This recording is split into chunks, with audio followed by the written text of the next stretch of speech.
Magandang araw, sambayan ng Pilipino. Magandang araw, mga kababayan.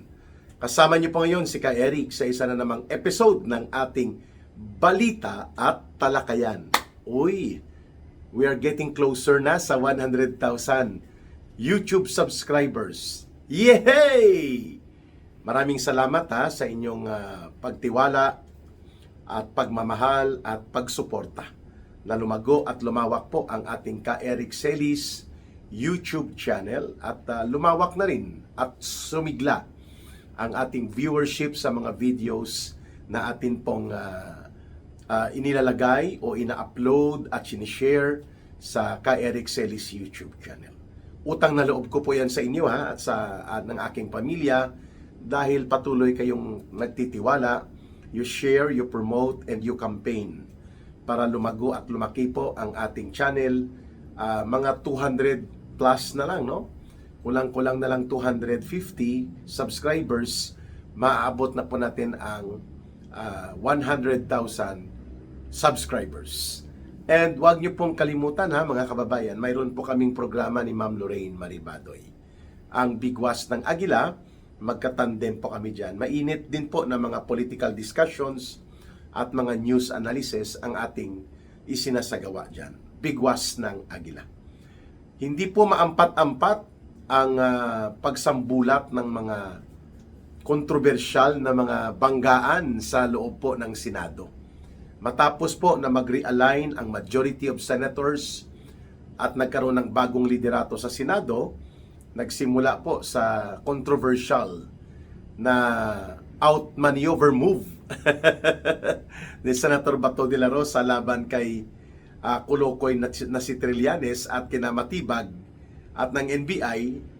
Nakapagboto po siya doon sa loob ng plenary.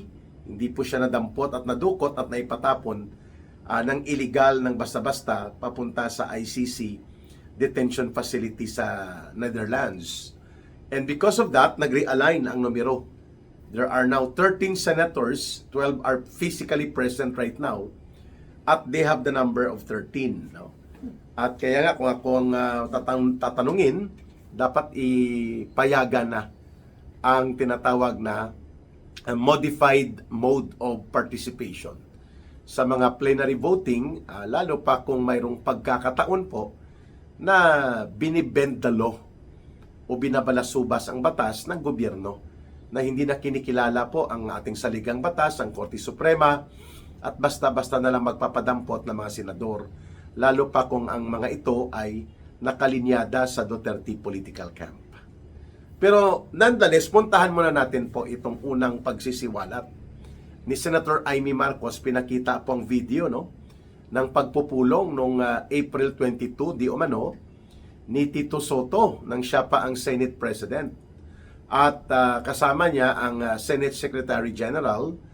Parang ito yung pinaka nagpapatakbo ng mga admin matters sa staff and function ng Senado, si Mark Mendoza. I think napalitan na po ito ngayon. And ang kamiting ni Tito Soto sa video ay si Speaker Budget D na anino ni Marcos at Miro Moldes. At isang representante mula sa Cotabato, Hernandez ang apelyido niya. Siguro barkada ni Budget D, bakit dinala niya?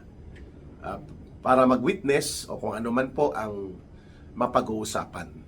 At ang pulong na ito ay naganap sa Soler. May dalawa pong Soler, casino po ito na pagmamay-ari ni malaking casino hotel na pagmamay-ari ni super bilyonaryo Enrique Rason. Kaya Ricky Rason ito. Ang Soler na original dito yan papunta sa may Rojas Boulevard. Diyan sa mga area na yan. Kahilera ng mga Resorts World, City of Dreams hanggang papunta doon sa Okada. May resorts, may Soler din po dito sa North Vertis area. Papunta po yan sa Quezon City North. Malapit-lapit na po ito sa Ayala Mall, Trinoma, dyan sa may SM North EDSA. Papunta dyan na area. So hindi natin na kuha kung Soler na Soler original o Soler Part 2. But anyway, binanggit ni Senator Amy Soler. At doon niya tinumbok ni Senator Amy na kung hindi ito nabulgar at posible kung hindi po napalitan ang majority block sa Senado, ay magkakaroon ng no elections scenario. At magkakaroon ng maniobra sa saligang batas, kunwari ay babaguhin ang ilang mga political and economic provisions, pero ang pinakalaman nito at pinakalayunin po ay charter change for extension of power. Hindi naman po gagawin yon nila Tuta Soto at nila Budget D na namumuno pareho ng Kongreso sa House of Representatives at sa Senado kung walang basbas po yon ni Marcos Jr. That is logical. Paano nila gagawin yon kung hindi papayag ang presidente at hindi siya sasang-ayon na makikinabang at sasakyan niya ang extension of power and authority niya kahit walang eleksyon sa 2028. Karagdagang 3 taon, no? So, yung maniobra na yon ay malinaw na masama ang layunin sapagkat may paparating na eleksyon sa 2028. At kung hindi po sila takot na humarap sa demokratikong paghatol ng mamamayan, pinakasagrado po sa demokrasya natin ang pagkakaroon ng halalan o ng eleksyon sapagkat direkta po na nagpapahayag ng paghatol ang mamamayan at pagbibigay ng kanilang mandato bilang real sovereign power sa kung sino ang pwedeng maupo sa mga kapangyarihan at pwesto ng gobyerno. Sila po ang magre-represent doon sa mayoriya na mandato ng taong bayan. Mula presidente, vice-presidente, senador, mga kongresista, mayor, gobernador, pababa po hanggang sa barangay level. Kaya nga, representative and constitutional democracy ang tipo ng ating panggobyerno at republika. Republican, democratic, constitutional state ang Pilipinas. Sapagkat nagkakaroon tayo ng eleksyon para po ang mga taong bayan ay sila po ang magtatakda kung sino ang mamumuno at maghawak ng kapangyarihan sa gobyerno sa iba't ibang antas ng posisyon at poder. Ngayon, para ito ay tanggalan ng karapatan ng mga mamamayan at masunod ang kapritsyo nila Marcos at nila Romualdez at ng mga tauhan nito na hindi makakaupo ang isang Duterte muli sa katauhan ni Vice President Sara Duterte dahil hindi naman po kailangan pa ng debate.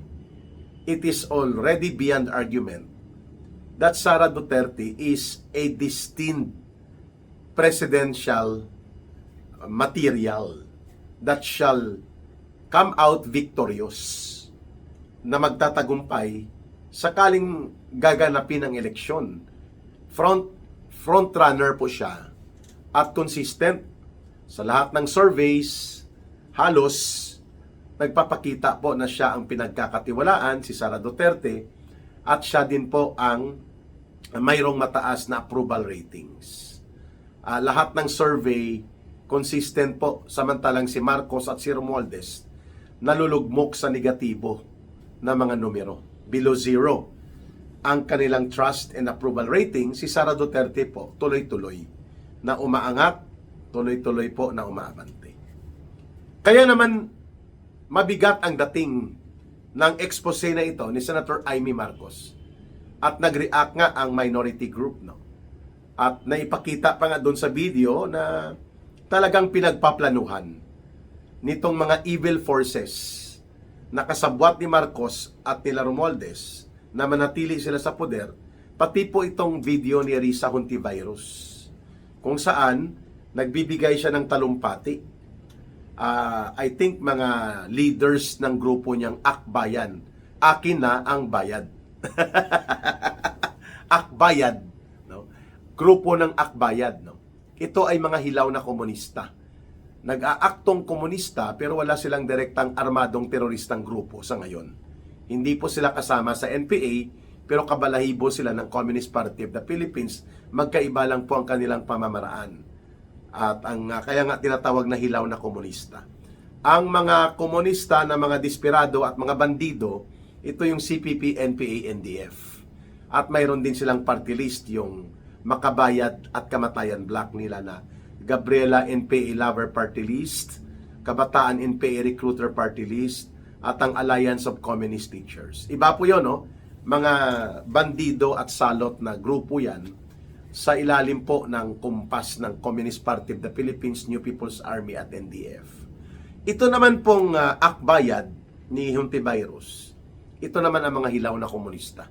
Nais din po nila ng kaguluhan, nais din po nila ng pagbabago sa gobyerno para sila din po ang umawak ng kapangyarihan. Pero samantalang mahina pa sila, wala pa silang armadong grupo, sumasakay sila sa mga bulok na politiko.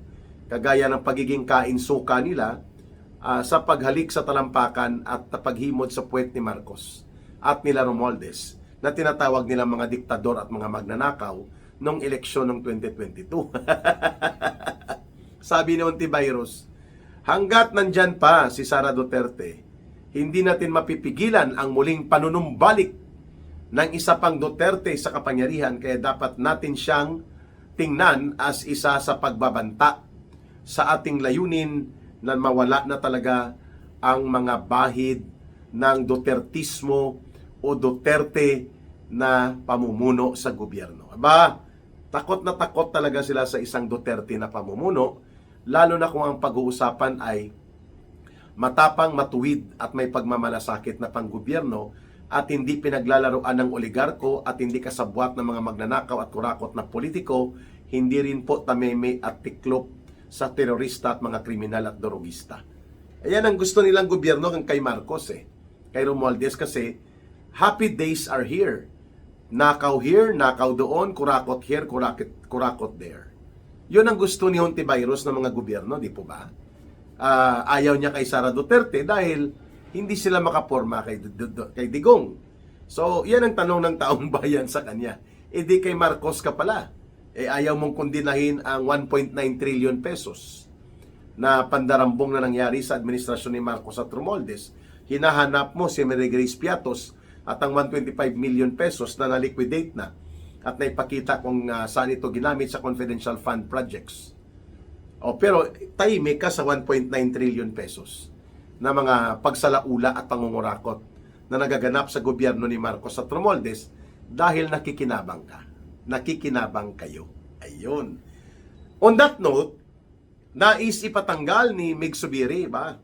Itong sip-sip na Zubiri na to, dapat to markahan to ng mga kababayan natin, ano? At sabi niya, inappropriate daw ang pagpapakita ng video na yun. Bakit inappropriate? Dahil naglalahad ng katotohanan na talagang itong si Tota Soto ay nakipagsabwatan dito sa anino at aso ni Marcos na si Budget D at ni Romualdez para imaniobra ang posibilidad na walang eleksyon sa 2028 ayon kay Senator Amy Marcos at ilalarga nila ang kunwa-kunwarian nilang Constitutional Assembly, CONAS, kung saan majority sa Senado ay makukuha nila Tota Soto at nila Ping Lacson kung hindi po nag-realign ang political forces sa Senado nung nakaraang linggo. At hindi na iloklok bilang Senate President si Senator Alan Peter Cayetano at nanatili po ang Batman and Robin na pagiging special agents ng Malacanang ni Soto at ni Lacson at ng mga tameme na mga majority nila dati na ngayon ay minority na. Aba, posible nga po na ilusot ang CONAS na nagugulat na lang tayo na nag-uusap na sila. Constitutional Assembly or Constituent Assembly, mga kababayan. CONAS. Ibig sabihin po, mga kababayan, si Marcos mismo at sila Romualdez ay takot na aabutan sila ng term of office nila. 2 taon na lang kulang-kulang mga kababayan. At pagdating po ng buwan ng Hunyo, magiging 18 months na lang po ang termino nila na natitira dahil 3 months and 3 years and 6 months na po, no? Na nakaupo ang gobyernong ito pagdating po dito sa 2026 June. Kaya pagdating po ng 2027, kung hindi mailusot ang CONAS nila, yung Constituent Assembly nila na palusot, mukhang mahirap na nila makuha sa Senado, ay hindi rin makakalusot ang kanilang impeachment attack kay Sara Duterte, pagpatak po ng pangalawang hati, second half, ng 2026, papunta na po yan sa preparations for elections 2028. Kasi po sa October, kung hindi mababago ang kalendaryo ng filing of Certificate of Candidacy next year, ay may filing na ng mga tatakbo sa iba't ibang posisyon mula sa pagkapangulo, pangalawang pangulo pababa. Meaning, kailangan nila magmadali problema. Natisod, natapilok. Ayun, bistado. At kaya naman po, sinuportahan ni Senator Marcoleta ang binabanggit nila Senator Amy Marcos na bakit nagmamaniobra pala sa likod ng mga senador ang pamunuan ng Senado during the time of Tito Soto kung walang masamang agenda itong CONAS nila. Bakit hindi ito idinaan sa committee ni Senator Robin Padilla yata or ni Kiko Pangilinan? I'm not sure. O bakit ito inilusot sa isang patago na pagpupulong? Something that you do behind the scene and you cover up it and deny it at ayaw mong tanggapin kung ano ang motibo kung bakit palihim at patago ang pagpupulong, yan po ay isang sinister, marumi at masama ang layunin. Masama at marumi at maro ang layunin sapagkat ang patutunguhan yan ay mananatili sa poder ang mga kurakot at mandarambong. Hindi lamang si Marcos, hindi lamang po si Vice President ang kanilang mapapabenepisyo nito, kundi sila mismo. Pero mukhang tatanggalin nilang Office of the Vice President. At yun nga, may proposal na magkaroon ng transition government. Constitutional transition government ang plano nila. At kunwari, nasa balangkas pa rin ang batas. Pero yun pala, bend the law. Kaya sabi ni Senator Amy Marcos, bagamat ang 1987 Constitution was principally created, established as an instrument against the return of Marcos rule in the country. Laban sa amin yan bilang mga Marcos, dahil nga inatulan kami noon ng kasaysayan na yan, pero bilang isang Marcos na naninindigan para sa demokrasya at para sa mga Pilipino, na anak ni Ferdinand Marcos Sr., naninindigan ako na dapat igalang at irespeto ang 1987 Constitution at iprotektahan ito. Maganda pong punto na yun ni Senator Amy. May mga paglalakbay sa kasaysayan at may bahagi nito na hindi posible kaaya-aya sa mga bahagi ng mga tinamaan ng pagbabago o mga pagkakaroon ng pangyayari sa kasaysayan. Subalit, ang mga pagbabago at pangyayari na yon ay nauulit at kailangan may magkaroon po ng redemption. And I think this is a redeeming time for Amy Marcos. Pagbawi at pagbangon niya rin ito sa kanyang pagiging Marcos. Yung pagsasalita niya, yung pagpapahayag niya laban sa katiwalian, ang pagpapahayag niya laban sa korupsyon na nagaganap sa administrasyon ng kanyang kapatid, yung pag-pinpoint ni Amy Marcos mismo na si Marcos Jr. ay nagdudurog sa illegal na droga at kailangan na niyang umuwi, magpahinga na, no? In an open public speech. Napakalaking bagay yon na ginawa yun ni Senator Amy Marcos. And the rest will now depend on the people. Nasa taong bayan na po kung tayo ang anong gagawin nating hakbang tungkol dyan. Subalit, maagap na papanahon ang pagbubulgar na ginawa ni Senator Amy Marcos na dapat hindi nga ma-strike out on record ang kanyang speech at ang kanyang presentation sa Senado na kung bakit sinasabi niya na totoo ang meeting na yon. And the meeting between Boji D, the Speaker of the House, na anino at aso na lamang yan ni Marcos at ni Romualdez, at si Tito Soto na special agent at aso tuta din niya ni Marcos at ni Romualdez, walang ibang may basbas at may kagustuhan ng meeting na yon. Kung paano ma-explore ang another bend the loko-lokoy na maniobra para po hilutin, imasi-masi nila ang konstitusyon, yun pala ang layunin, term of office extension mananatili ang mga mandarambong at mga kurakot at magnanakaw at walang magaganap na eleksyon. Thank you, Senator Amy Marcos. Thank you, Senator Alan Peter Cayetano, Senator Marcoleta, Senator Lorin Ligarda, Senator Jingo Estrada, Senator Chis Escudero, Senator Robin Padilla, Senator Bongo, Senator Camille Villar, Senator Mark Villar, Senator Joel Villanueva, Senator Bato de la Rosa. Thank you na nagkaroon po ng 13 brave senators right now. Bagamat mga politiko yan, may iba't ibang political interest right at the very moment. Tama ang kanilang paninindigan. Ibulgar ang nagaganap na kaabusuhan sa kapangyarihan na ginagawa ng gobyerno ni Marcos kasabwat sila Romualdez at ang House of Representatives. Ipagtanggol, ipaglaban ang integridad at kalayaan ng Senado bilang instrumento ng demokrasya at bilang pamamaraan sa check and balance of the power ng gobyerno. Marapat lamang na suportahan at wag payagan itong mga taktika nila Subiri at ngayon ay nabubulag na rin sa kanyang pananaw dahil sa ambisyon nito na baka makabalik pa muli sa poder sa Senado.